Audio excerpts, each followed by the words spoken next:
தனுசு ராசி என்பவர்களுக்கு இந்த மார்கழி மாதம் எத்தகைய சாதகமான பலன்களை தரப்போகுது, எத்தகைய பாதக பலன் தரப்போகுதுன்னு பார்ப்போம். மார்கழி அப்படின்னாலே தனுர் மாசம் சொல்லுவாங்க. சூரிய பகவான் தனுஷு ராசியில சஞ்சரிக்கிற காலம். இந்த காலகட்டத்தில் பார்த்தீங்கன்னா சூரிய பகவான் யாருன்னா 9க்குரியவர்னு சொல்லலாம். ஸோ தந்தையின் மூலமாக சில அனுகூலமான விஷயங்கள் நடப்பதற்கான வாய்ப்புகள் உண்டு. தந்தையுடன் சில நேரத்தில் வாக்குவாதங்கள் நடப்பதற்கான வாய்ப்புகளும் உண்டு. ஏன்னு பார்த்தீங்கன்னா இந்த தனுசு ராசிக்கு 5க்கும் 12க்கும் அதிபதி. ஸோ குழந்தைகளால் விரயம், மனது விரயம், சரிங்களா? இந்த குலதெய்வத்தின் அருள் கொஞ்சம் கிடைக்காத காரணமாகவும் இருக்கலாம். அதனால தந்தை ஸ்தானத்தில் இருப்பவங்க கூட பார்த்தீங்கன்னா சில வாக்குவாதங்கள் ஏற்பட வாய்ப்புகள் உண்டு. அவங்க கிட்ட நம்ம பணிஞ்சு போகும்பொழுது அதுவே நம்மளுக்கு சாதகமாக மாறக்கூடிய வாய்ப்புகளும் உண்டு. 12ஆம் அதிபதி, சரிங்களா? 12ஆம் அதிபதி செவ்வாயும் கூடவே இருக்கிறார். அப்ப என்னன்னு பார்த்தீங்கன்னா ரத்தம் சம்பந்தப்பட்ட உறவு முறைகள் மூலமாக சில இழப்புகள், சில விரயங்கள் ஏற்படுவதற்கான வாய்ப்புகள் உண்டு. மேலும் பார்த்தீங்கன்னா இவனோட 1க்கும் 4க்கும் அதிபதி 7ல் இருக்கார். மனைவியின் மூலமாக வீடு, வண்டி, வாகனம் அமைவதற்கான வாய்ப்புகள் இந்த தனுசு ராசி என்பவர்களுக்கு இந்த மார்கழி மாதத்தில் ஏற்படக்கூடிய ஒரு வாய்ப்பு இருக்கு. வீட்டு இடம் இருக்கு, அதை கட்ட போறீங்கன்னா இந்த மாதத்தில் உங்களுக்கு ஒரு சக்சஸ்ஃபுல்லான ஒரு பிளான், ஒரு அப்ரூவல் அமைவதற்கான வாய்ப்புகளும் உண்டு. உங்களுக்கு 2, 3 அதிபதி 4ல் இருக்கிறார். இது வரைக்கும் நீங்க சேர்த்து வச்ச சொத்துக்கள், உங்களோட படிப்பு, உங்களோட என்னென்ன நாலேஜ் இருக்கோ எல்லாமே ஒரு அடுத்த நிலை எட்டி நீங்க அடுத்த வாழ்க்கையில வேற லெவல் மாறுறதுக்கான வாய்ப்புகள் இந்த காலகட்டத்தில் ஏற்பட போகுது.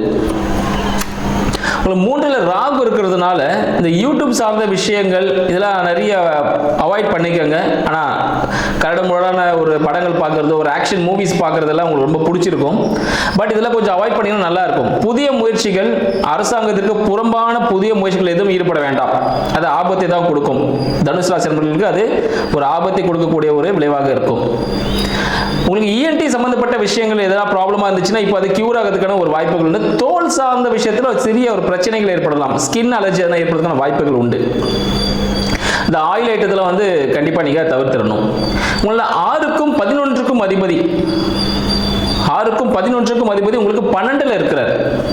அப்ப இதுவரை இருந்த பிரச்சனைகள், உடல் உபாதைகள், வயிறு சார்ந்த பிரச்சனைகள்லாம் ஒரு முடிவுக்கு வரப்போகுது. ஒரு மருத்துவ தீர்வின் மூலமாக, சரிங்களா? மருத்துவ தீர்வின் மூலமாக உங்களுக்கு ஒரு விடிவு காலம் வரப்போகுதுன்னு சொல்லலாம்.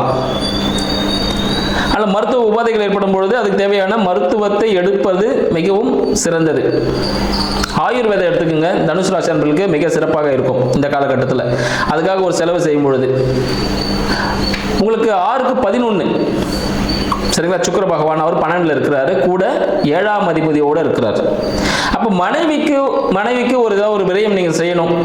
மனைவியிடம் சுற்றுலா சென்று வாருங்கள்.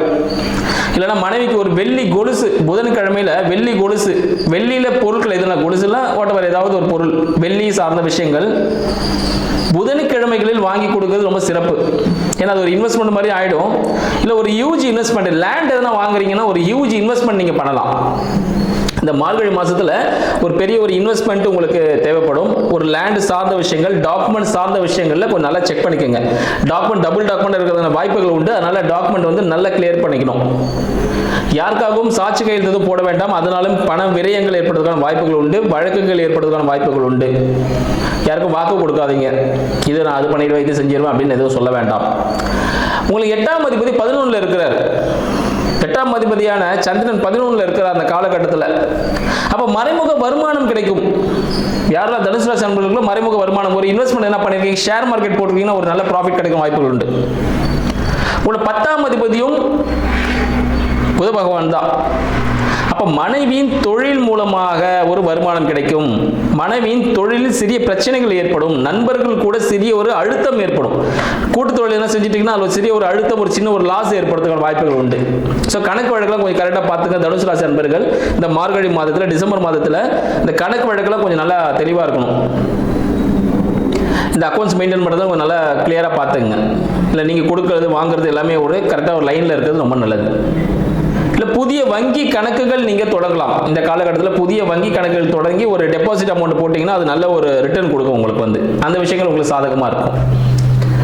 குழந்தை பாக்கியத்துக்காக தயங்கி கொண்டிருக்கும், சரிங்களா? குழந்தையே இல்லைன்னு சொல்லிட்டு ரொம்ப தயக்கமாக இருப்பீங்க. இந்த காலகட்டத்தில் தனுசு ராசி அன்பர்களுக்கு 5ஆம் அதிபதியும் செவ்வாய் தான், 5க்கு 9ல் இருக்கிறார், ராசியிலே இருக்கிறார். அப்ப குழந்தை பாக்கியம் ஏற்படுமானா ஏற்படும். சூரிய வழிபாடு செய்யுங்கள். தினமும் காலையில் எழுந்து சூரிய வழிபாடு 6 மணிக்கு முன்னாடி, 6 மணிக்குள்ள சூரியன் வந்துருவாரு. இந்த காலத்துல 6:05 6:10 வந்துருவாரு. காலையில் அதிகாலை சூரிய வழிபாடு தங்களுக்கு குழந்தை வளத்தை ஏற்படுத்தக்கூடிய ஒரு அமைப்பு. குலதெய்வ கோயிலுக்கு போயிட்டு வாங்க, சரிங்களா? குலதெய்வ கோயிலுக்கு, குலதெய்வ அருள் வந்து சிறிய பிரச்சனைகள் இருக்கு, குலதெய்வத்திற்கு அந்த கோவில் இருக்கு பாருங்க, அந்த இடத்துல ஏதாவது தேவைகள் இருக்கு, கோவில் பராமரிப்பு செலவுக்காகவோ அர்ச்சகர்களுக்கு ஏதாவது தேவை ஏற்பட்டுச்சுன்னா அதற்கான செலவுகள் நீங்க தயங்காம எடுத்து செய்யுங்க, அதுக்கான பலன் உங்களுக்கு தேடி வரும். குலதெய்வ கோவில் வழிபாடு செய்ய வேண்டியது மிக மிக அவசியம். அந்த இடத்துல போகும்போது சில நேரத்தில் உங்களுக்கு மனசு சஞ்சலப்படக்கூடிய ஒரு விஷயங்கள் ஏற்படும். மனசுல சில நேரத்தில் ஒரு கஷ்டங்கள் கூட ஏற்படுறதுக்கான வாய்ப்புகள் உண்டு. அதனால குலதெய்வ வழிபாடு செஞ்சுதான் ஆகணும். குழந்தைகளை யாரையும் துன்புறுத்தாதீங்க. குழந்தைகளுக்கு தேவையான பொருளை வாங்கி கொடுத்துருங்க. உங்க குழந்தைகளுக்கு ஏதாவது பொருட்கள் வேணும்னாலும் அதை வாங்கி கொடுத்துருங்க. ஏன்னா 5க்கும் 12க்கும் அதிபதி செவ்வாய் பகவான் லக்னத்திலே இருக்காரு. ஸோ குழந்தை பேர்ல ஒரு இன்வெஸ்ட்மெண்ட், ஒரு FD போட்டு வைக்கிறது, இது போல விஷயங்கள்லாம் பண்ணீங்கன்னா ரொம்ப சக்சஸ்ஃபுல்லா இருக்கும். தொழில் எடுத்துக்கினா 10ஆம் பாகம் புதன் தான் வர்றாரு. அவர் எங்க இருக்கார்? 12ல் இருக்கார். ஸோ தொழில் சார்ந்த புதிய முயற்சிகள் உங்களுக்கு விரயத்தை ஏற்படுத்தும். என்ன பிசினஸ் பண்றீங்களோ, என்ன வேலை செய்றீங்களோ அதை அப்படியே செஞ்சுட்டே இருங்க. அங்க புதுசா எதுவும் பண்ண வேண்டாம். அது விரயமாக மாறக்கூடிய ஒரு காலகட்டம். இல்ல நீங்க வெளிநாடு போறீங்களா, தாராளமா போகலாம். கடல் சார்ந்து நீங்க வாணிபம் செய்ய போறீங்க, தாராளமாக செய்யலாம். ஒரு இம்போர்ட் எக்ஸ்போர்ட் பண்றீங்கன்னா தாராளமாக செய்யலாம். இல்லை நீங்க ஒரு ஸ்டேட் விட்டு மாறி போறீங்க, ஒரு கண்ட்ரியை மாறி போய் வேலை செய்றீங்கன்னா ரொம்ப சக்சஸ்ஃபுல்லான ஒரு அமைப்பு ஏற்படும். யாரெல்லாம் ஃபாரின் ட்ரை பண்ணிட்டு இருக்கீங்களா ஜாபுக்கு, இந்த காலகட்டம் உங்களுக்கு ரொம்ப சூப்பரான ஒரு காலகட்டமா இருக்கு. நீங்க விரும்பிய ஒரு வேலை கிடைப்பதற்கான ஒரு காலகட்டம் இருக்கு. ஸோ வீசாலாம் ரெடி பண்ணிடுங்க, சக்சஸ்ஃபுல்லான ஒரு அமைப்பு ஏற்படுத்தும். உங்களோட உடல் ஆரோக்கியம் மிக முக்கியம். உடற்பயிற்சி கண்டிப்பா நீங்க மேற்கொள்ளணும், சரிங்களா? எப்போ பார்த்தாலும் ஃப்ரெண்ட்ஸ் கூட சுத்த வேண்டாம். இல்லை மனைவி கூட கொஞ்சம் நிறைய இடம் வெளியே போயிட்டு வரதுக்கான அலைச்சல்கள் ஏற்படக்கூடிய வாய்ப்புகள் உண்டு. குடும்பத்தில் சில நல்ல விஷயங்கள் நடக்கும், அதுக்காக அலைச்சல் ஏற்படும். அந்த விஷயங்கள் ஏற்படும், உடல் உபாதைகள் ஏற்படுறதுக்கான வாய்ப்புகள் உண்டு. அதனால் கண்டிப்பாக தனுசு ராசி அன்பர்கள் உடற்பயிற்சியை மேற்கொள்ளணும். இருதயம் சார்ந்த பிரச்சனைகள் ஏற்படுறதுக்கான வாய்ப்புகள் உண்டு. வாயு தொல்லைகள், சளி தொந்தரவு ஏற்படுறதுக்கான வாய்ப்புகள் உண்டு. அதில் சளி தொந்தரவு வந்துச்சுன்னா டாக்டரை அணுகி அதுக்கான மருத்துவத்தை மேற்கொள்ளுங்கள். இத்தகைய சாதக பலன்கள் நம்ம தனுசு ராசி நண்பர்களுக்கு இந்த மார்கழி மாதத்தில் நடைபெற இருக்கிறது. பார்த்து வாழ்க்கையில் வெற்றி பெறுங்கள். நன்றி, வணக்கம்.